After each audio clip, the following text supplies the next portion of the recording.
Lepo pozdravljeni v naši družbi.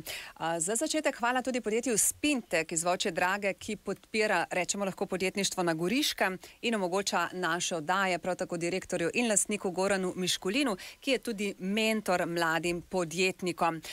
Mentor marsikomu pa je tudi naš današnji gost, pa tudi če je na svojo podjetniško pot stopil šele pred dobrim letom in pol.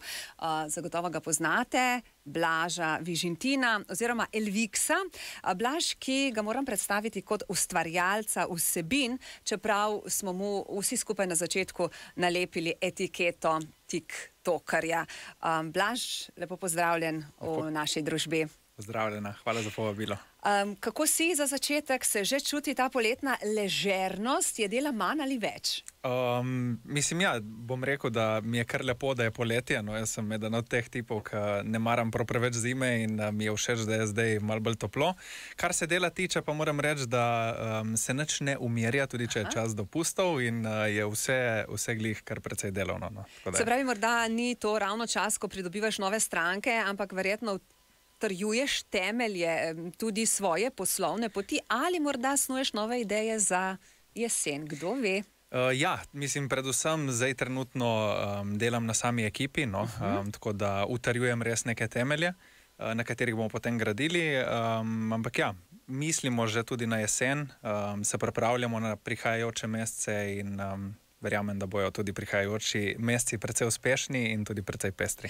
Blaž je lastnik in direktor kreativne agencije. Videla sem oglas, da iščete nove ljudi. Se pravi, ekipa se širi. Kaj to pomeni, da je dela vedno več? To pomeni, da je dela vedno več in da jaz ne moram... Retorično vprašanje. Da ne moram delati vsak dan od jutra do večera, ker mislim, da bom na ta način le pregorel, no. Tako da, širimo ekipo, to je pozitivno, sem zelo vesel, da lahko to naredimo, da dobimo še koga v ta kolektiv in da se imamo še super fajn naprej. Ampak posebno zahteven šef, morda bomo na to temo rekli kaj v nadaljevanju. Se pravi, ne želiš biti vpet 24 ur na dan, kot te razumem, pa si lahko kot stvarjalec vsebin kaj manj, glede na to, da si nenehno, bom rekla, na dosegu na družbenih omrežjih? Težko je, no. Težko je ločiti sploh, se pravi, poslovni in zasebni del. Moram reči, da sem v zadnjem letu mogoče si premalo vzel časa zase in da bi si želel mogoče kak dan več si vzeti fraj. Ampak, vsako obdobje je za nekaj dobro, no jaz verjamem, da na dolgi rok se bo to spremenilo, že z prihodom kakega novega člana verjamem, da bom sam sebe razbremenil. Verjamem pa tudi, da bom vseh 24 ur upleten v ta proces, zato ker kadar imaš, ne vem, vsaj sam gledam na to, kadar je enkrat tvoje in kadar delaš stvarmi res tako, da se izpeljejo najboljše, kakor se lahko, takrat težko pustiš za sabo in ne vem, kadar končamo 5 popoldne in grem domov, pozabim na vse, ne pozabim. Ne pozabiš in verjetno boš tudi težko spustil iz rok določene segmente nalog, ki jih zdajle opravljaš.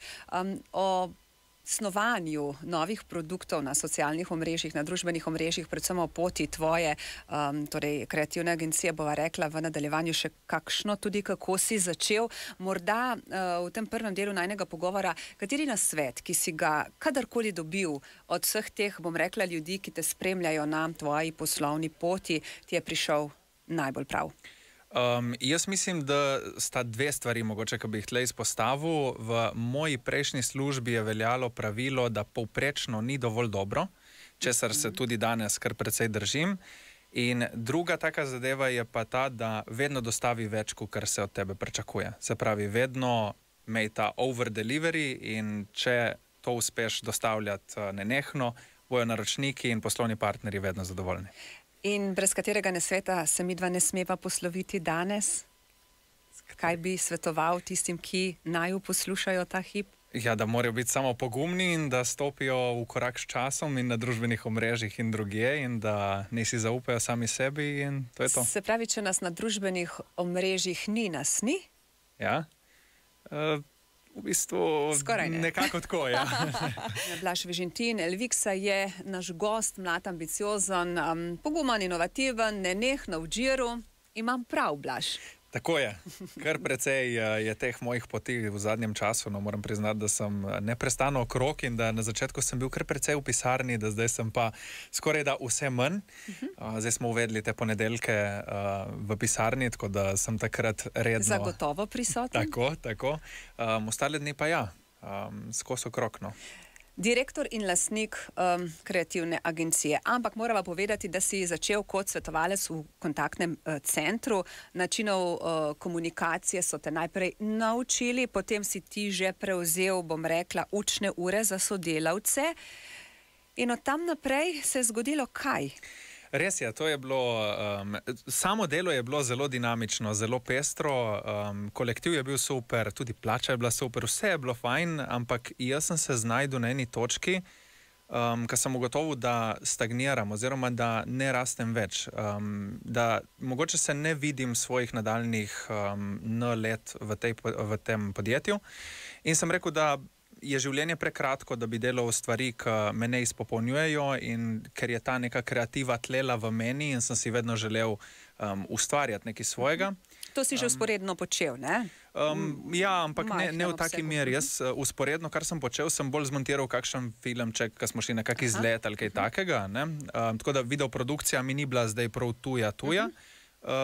Ampak ja, potem sem pa dal odpoved, jaz sem končal v tisti službi delati 31. decembra, se pravi leto in pol nazaj.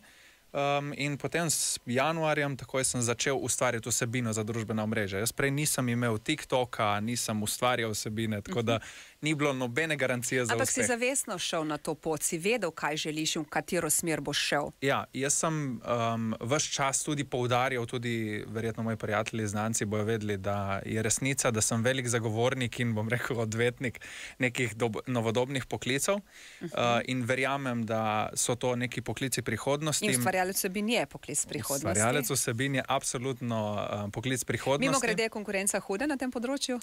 Ja, vse več, ja. Ampak to je, pozdravljam to zaradi tega, ker nas sili, da smo vedno boljši zaradi tega. Da ustvarjamo, da smo vedno inovativni, ne da zastagniramo tudi tukaj in da pač ustvarjamo in štancamo, bom rekel, eno in isto vsebino.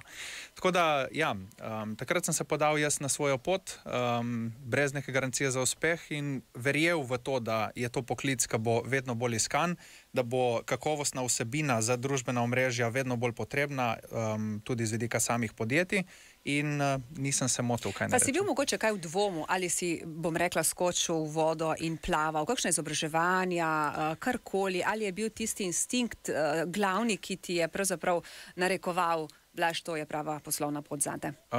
Dvomu nisem. Jaz moram priznati res, da tukaj dvomov o temu, da je to poklic, ki bo skozi čas vedno bolj iskan, tle ni bilo nobenega dvoma. Ampak si se počutil dovolj dober, da ti ustvariš neko, bom rekla, kreativno agencijo, konec koncev? Ne, vizija je bila vedno, od samega začetka sem vedel, kaj si želim, vizija je še vedno ista o tej agenciji, ampak vedel sem tudi, da moram ogromno prakse imeti, iz katere lahko izhajam tudi pri tem, ko učim druge, moram poznati sam posel do same potankosti, da lahko potem na tem področju delujem. In zato sem se v lanskem letu predvsem usmerjal, da naredim čim večjo količino vsebine, da se spraksiram na različnih formatih vsebine, od, ne vem, takih videoposnetkov do drugačnih.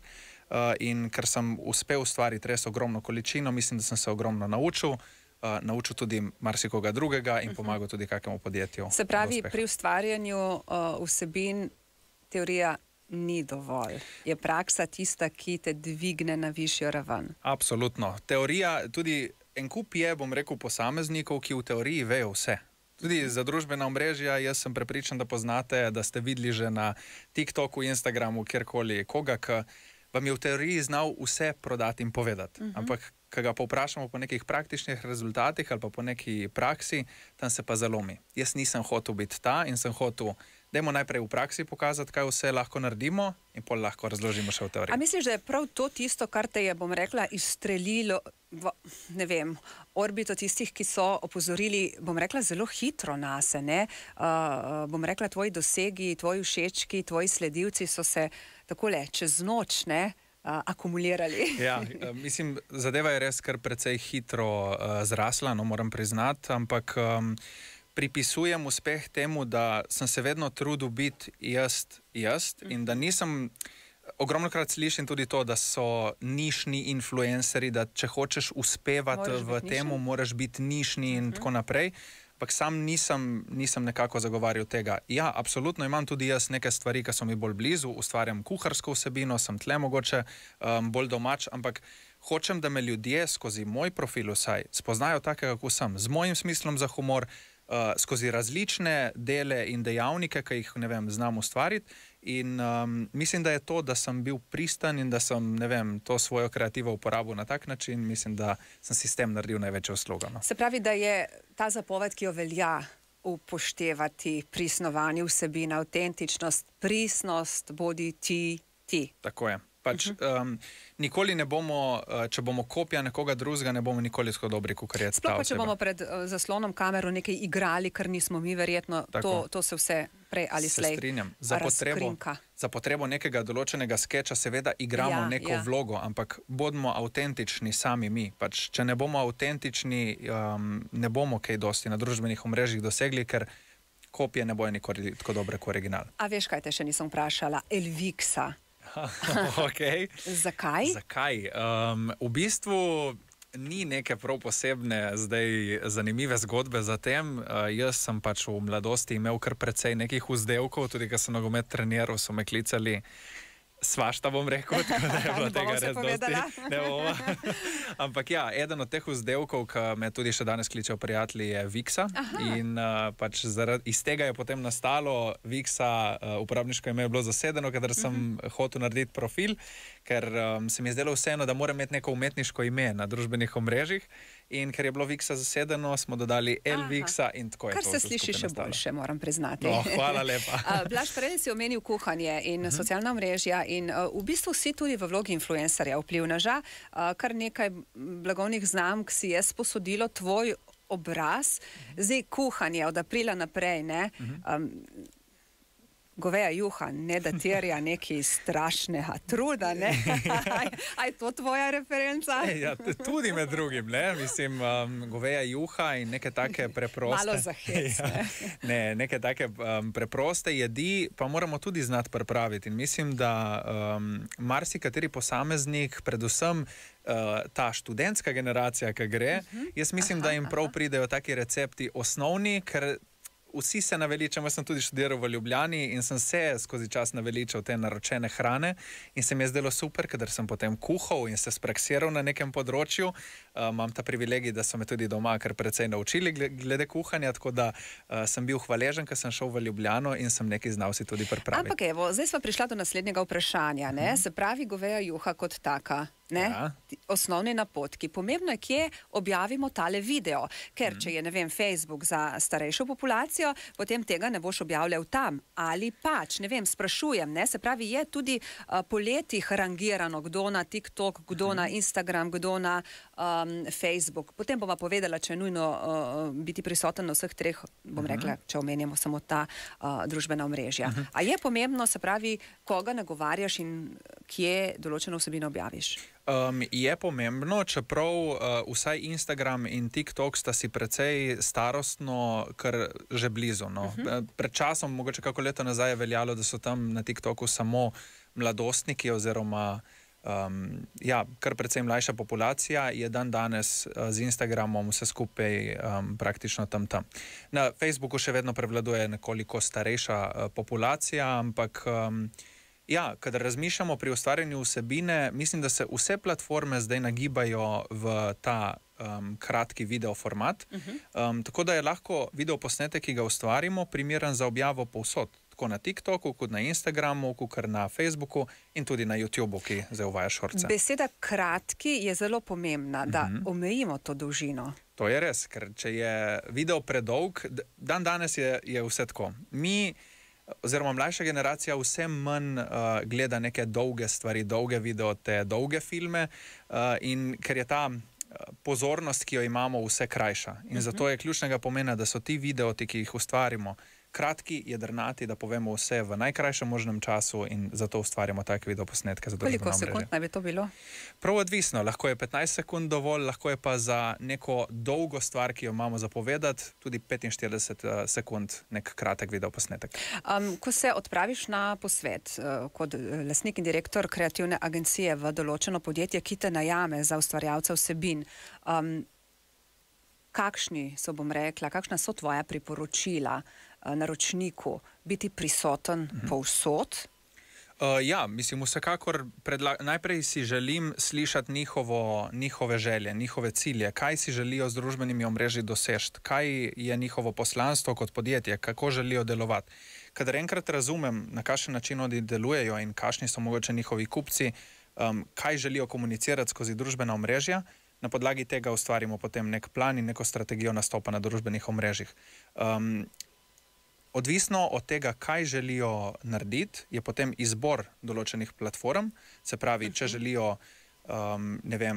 govoriti o samem poslu in tako naprej, bi mogoče svetoval neko LinkedIn platformo, zdaj, če želimo pa dosegati ogromno neke pozornosti, opozoriti na našo blagovno znamko, je pa mogoče v tem trenutku najbolj primeren TikTok, zaradi tega, ker na TikToku lahko organsko z dobro vsebino opozorimo, dosežemo kar precej veliko populacijo. Ampak ne velja pravilo, da je TikTok vendarle namenjen mlajši populaciji, se pravi, če, ne vem, je eno avtomobilsko podjetje, ki prodaja avto XY cene, si jo nek mladostnik tega ne more privoščiti. Čisto tako, sprašujem.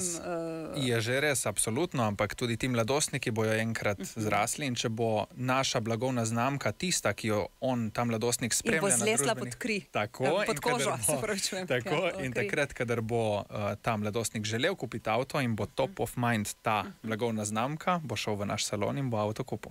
Se pravi, je potrebno vzgajati mlado populacijo za čas, ko bo ta pri denarju. Res je, tako je, res je. Skozi leta verjamem, da bo vse skupaj prišlo noter, tako da je za zaupati procesu in za negovati naša družbena omrežja. A se še dobi kdo, ki reče, jaz tega ne potrebujem? Se pravi, absolutno. Družbenih omrežij. Malo morje je takih, ampak to morje se, moram reči, kar precej krči. Mislim, da se vse več podjetij in posameznikov zaveda pomembnosti nastopa na družbenih omrežjih, da se vse tja seli.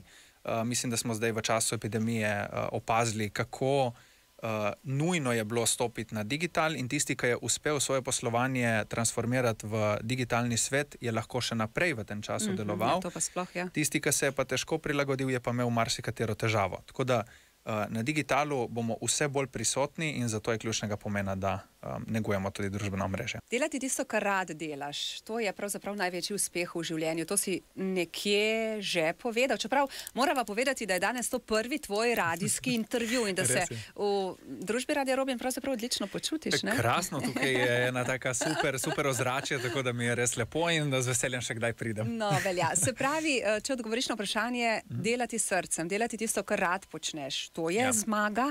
To je absolutna zmaga, zaradi tega, ker če bomo delali tisto, kar nas veseli, ne bomo nikoli ustali pa rekli, joj, danes pa moram to, pa danes je ponedeljek. Ja, jaz se veselim ponedeljkov, vem, da je nek nov teden pred mano, neki novi izzivi, ki me čakajo, tako da res sem vesel, da lahko delam, kar me veseli in spodbujam vsakega posameznika na tej poti, ki razmišlja, joj, ampak to je izven moje cone udobja, ne vem, kaj bi naredil. Jaz predlagam, da stopimo izven cone udobja in da gremo za tistim, kar v sebi globoko verjamemo, da lahko dobro delamo in če bomo dovolj vztrajni in si zaupali, verjamem, da bomo tudi uspeli. Prejle sva ostala pri vprašanju, ko se že pojavimo in kot podjetje na družbenih omrežjih, katerokoli že zberemo ali morda vse, kako zelo intenzivno moramo objavljati različne stvari, ne, slike, bom rekla, live posnetke, videe, storije.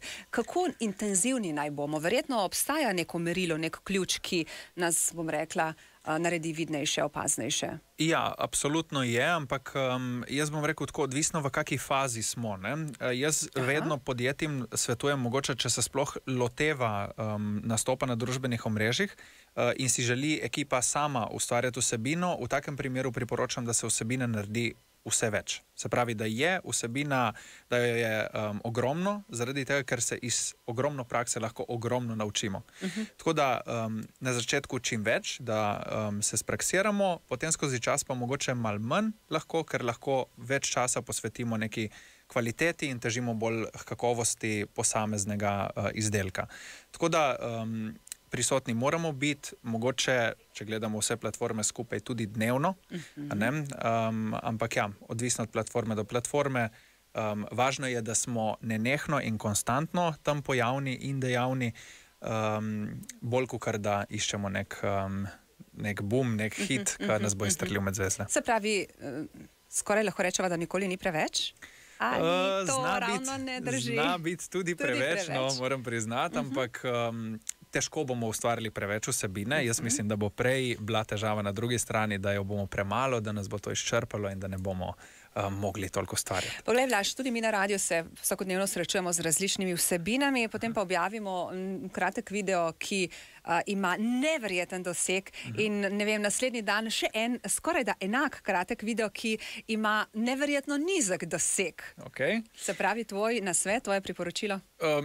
Jaz mislim, da prav postopate, ker vsekakor je, če nam uspe določen video, je v njemu nekaj dobrega in če repliciramo oziroma naredimo nek podoben video in ga objavimo naslednji dan, je to nek pravilen mehanizem, ki bi se ga tudi sam poslužil. Ampak zakaj enkrat ja, enkrat ne? Vprašanje je odvisno od platforme, ker določene platforme tudi prepoznavajo podobnost v algoritmu, se pravi, če je drugi video zelo podoben prvemu, bo algoritem kaznoval, ker bo rekel, mi smo to že dali čez in tle smo že dobili številke, tako da to je to. Mislim, da zaradi tega dobi nek video manjši doseg, kot tisti ta prvi. Lahko pa je nekaj drugega. To je odvisno od izdelka do izdelka, mogo bi videti in bi tam lažje ocenil. Kaj pa sicer? Porabila bom besedo pije vodo, ne? Simpatičnost, slika, vsebina kot taka, neverbalna komunikacija, ta govorni del. Kaj je tisto, kar omogoča enemu videoposnetku, da postane prej viralen, če rečem takole? Ja, sploh, če govorimo o samem TikToku, mislim, da je bil TikTok prvi medij, ki je postavil v ospredje vsebino pred samo produkcijo.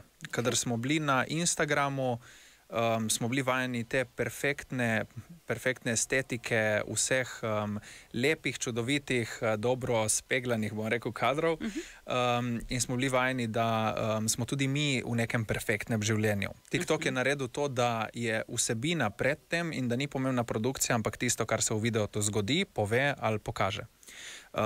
Zato jaz mislim, da je glavno, da ko ustvarjamo vsebino, moramo vsebini dati prednost, vsebini samega posnetka. Produkcijo lahko skozi čas izboljšujemo, da pridemo na nek višji nivo, ampak ne moremo imeti visoke in zelo kakovostne produkcije, brez vsebine tukaj uspeha ne bomo dosegli. Tako da vsebina, potem pa boljša produkcija. Bom rekla nasvet, ki ga daš poslovnim partnerjem, ko se bom rekla, opredelijo na to, kaj je tisto, kar bi radi pokazali. Pa pravzaprav vidiš, da to ne bo naletelo na plodna tla. Koliko te tukaj poslušajo, se pustijo voditi? Ali so še vedno taki, ki vztrajajo pri svojih načelih oziroma v tej coni udobja, ki si jo prejle omenjal? Ja, jaz bom tako rekel, jaz nobenega, tudi poslovnega partnerja, mislim, da bi lahko vsi potrdili. V nekaj ne siliš, verjetno? Tako, ne silim. Jaz pač svetujem, če je nekdo mene kontaktiral za to, da jim pomagam, bom z veseljem pomagal svojimi nasveti in prepričanjem, ki sem v praksi, pač s tem znanjem, ki sem v praksi ga uspel osvojiti. Če nekdo ne zaupa temu, nimam nobenega zadržka, ne poišče mogoče neko drugo pot, ampak če mi zaupa do take mere, da lahko svojim delom pomagam, potem si želim videti, da mi zaupajo. Tako da ja, včasih se zgodi, da mi kdo želi, da želijo vsiliti neko svoje mnenje, svoje prepričanje, ampak jaz bom vedno podal potem neko konstruktivno kritiko. Se pravi, če ne verjameš v to, kar oni želijo, raje odstopiš, od posla? Ja, zaradi tega, ker težko bom delal vsebino, v katero ne verjamem. Jaz, če verjamem da ne bo pomote, jaz ne želim reči, da bom delal samo vsebino, ki je meni všeč in meni fajn, ampak bom delal vsebino, za katero verjamem, da je za določeno blagovno znamko ali pa podjetje najbolj koristna, najbolj korektna. Zdaj, če je neka želja, ki se ne sklada z bodisi mojimi vrednotami našega podjetja ali kakorkoli, take vsebine tudi ne bomo pripravljeni. Se pravi, to postavljaš na visoko, na piedestal. Ja, mislim, le na tak način mislim, da lahko dolgoročno tudi delamo neko kakovostno agencijo, ki pač lahko deluje v tem prostoru, kakor deluje, mogoče enkrat tudi izven meja, ne, Slovenije. Ampak ja, moram sam zaupati v vsebino, verjeti, da je to dobra vsebina za določeno blagovno znamko, takrat jo bomo pripravljali, ne bomo pa pripravljali nečesa sam zato, da pač pripravimo. To je to. Se pravi, pri hejterjih sva ostala, pri teh negativnih komentarjih, ki verjetno marsikdo, bodi si v podjetju, marsikdo, bodi si zasebno, ne ve, kaj z njimi. Tega skoraj da na meji sovražnega govora je res vsak dan več. Morda, čemu ti pripisuješ to večanje, bom rekla, dosega? Ja, vse je dobro vprašanje. Vse težko rečem, čemu pripisujem. Mislim, da družbena omrežja, vsaj določena, res postajajo neka... Pljuvalnik, ne? Ja, tako, nek toksičen prostor, kjer se marsikdo izpove iz nekega anonimnega profila. Ampak sam, jaz mislim, da je to moj prvi slajd na predavanjih glede TikToka, ki jih tudi izvajam za podjetja, da nikoli ne moramo biti vsem všeč in niti si ne želimo. Zdaj, kako se spoprijemati, kako se spopadati z nekimi takimi komentarji? Jaz vedno rečem, ko me kdo vpraša, kaj delaš z nekimi komentarji, pa jih dobim take negativne res relativno malo na svojem profilu. Jaz vedno rečem, na mojem profilu vlada moja cenzura in jaz ne dopuščam, da na mojem profilu v komentarjih nekdo piše neke neprimerne stvari. Ne rabi biti niti žaljivka neposredno do mene, ampak tudi, če se bo nekdo skregal med sabo v komentarjih in si kaj žaljivega rekel, bom opozoril in po možnosti tudi izbrisal in blokiral tiste, ki se neprimerno obnašajo. Zakaj? Zato, ker ne želim, da na mojem profilu, da pride nekdo, nek mladostnik ali posameznik, odpre komentarje in sprejme, da so ti komentarji, ki so negativni ali pa žaljivi, dopustni. Sam ne dovolim, pravim, da je to meja nedopustnega in da tukaj potegnemo črto in zato je to to. Ampak prepričevati prepričanega, vemo, da ne pade na plodna tla, pa vseeno te sprašujem kot morda podjetje ali pa ne, v kakšni drugi, ne vem, ali branži, ali zasebno, ali naj odgovorimo na določene komentarje, ali naj raje pustimo, da gredo v pozabo. Konkretno tudi mi na Radio Robin, na primer. Sam bi rekel tako, če dobimo v komentar neko konstruktivno kritiko, absolutno odgovorimo. Ker to nas povezuje samo mrežo s sledilcev ali samim communityjem, ki ga gradimo. Tako da absolutno spodbujam, da se na ta način odgovori. Kadar pridemo do nekih žaljivih komentarjev, pa in brez repa in glave in brez nekega, ne vem, zdravega namena, v takem primeru pa mislim, da ni nič narobe, če zadevo blokiramo in naredimo temu konec. Kolikokrat posnameš en video, preden ga objaviš? Prav odvisno, no. Se zgodi. Kdaj uspe s prve? Ker tudi s prakso morate vedeti, da ratujemo vedno bolj zverzirani in uspe hitreje. Ampak ne bom pozabil, ker sem prve kuharske videote snemal. Jaz mislim, da sem samo glas, se pravi voice over za neke kuharske videe. Jaz sem ga posnel po mojem 60krat vsaj, res. In ni šlo in nisem mogel povedati in vedno se mi je zatikalo, tako da samo vztrajati je treba. Vztrajati je treba. Sicer pa morda pri vztrajanju, kaj je tisto, kar te navdihuje in kar te bo vodilo po tvoji poslovni poti naprej, vztrajal boš definitivno še naprej? Res je, navdihujejo me posamezniki, ki si želijo stopiti iz svoje cone udobja in se vsak dan naučiti nekaj novega, se izpopolnjevati in živeti konec koncev neko srečno, veselo življenje. Sam res ne maram, tudi moji prijatelji dobro vejo, jamranja in prav preveč nekega govoričenja. Če nas kaj moti, vedno zagovarjam to, da pač ustanemo in naredimo neko akcijo, zato da nas ne bo več motilo. Ne? Tako da ustrajati, ne vem, navdihalni me bojo posamezniki, ki jih vsakodnevno spoznavam. No, moram reči, da sem v zadnjem Tudi vplivneži morda, ki jih spremljaš na socialnih omrežjih? Tudi, sigurno. Jaz sem vedno vesel. Pobereš kaj dobrega? Ja, absolutno. Tudi se ogromno naučim od marsikaterega slovenskega in tujega ustvarjalca, tako da sam res spodbujam, da če se nekdo loti ustvarjanja vsebine in ustvarja neko kakovostno, kredibilno, poučno vsebino. Naj se razgleda naokrog. Tako, res, ker rečejo, ja, na TikToku lahko, ne vem, zabiješ res ogromno časa in sam scrollaš in vse. Ja, ampak dajmo si zamisliti, da zdaj si postavimo TikTok na ta način, da gledamo samo neko poučno vsebino, koliko vsebine lahko pokonzumiramo in koliko koristnega lahko tam pridobimo. Sicer si, to sem že omenila, obraz nekaterih podjetij in po drugi strani ustvarjalec vsebin spet drugih podjetij. Pa me zanima, ko si takole v prvi vrsti, ko tebe snemajo, slikajo, ko ti narekujejo, kaj je tisto prav. Kako trdno se moraš držati, da ne komentiraš, pridaš svojega mnenja, narediš po svoje, je težko biti v eni in drugi vlogi, oziroma katera ti je, tudi to me zanima, ljubša?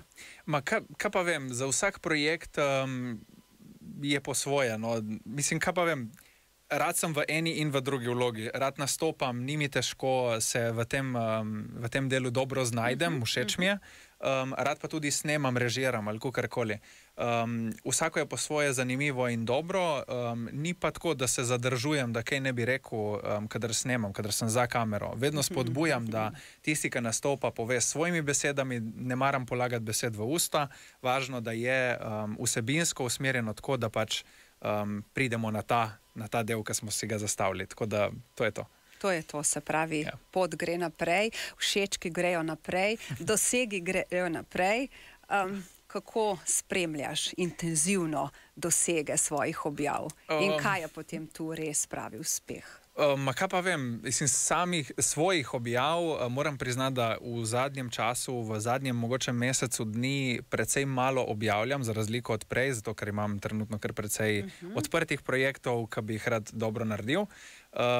Če pa govorim za podjetja, za blagovne znamke, ki jih ustvarjam, pa na različne načine merimo uspehe. Za neko podjetje, še to moram povedati, ne maram, da se meri uspeh samo v številkah, ne maram, da rečemo, zdaj, če pa objava ne dobi 100.000 ogledov, smo pa neuspešni, zaradi tega, ker je lahko tudi manjše število ogledov za zadeto pravo ciljno skupino in s pravo vsebino zelo dobro.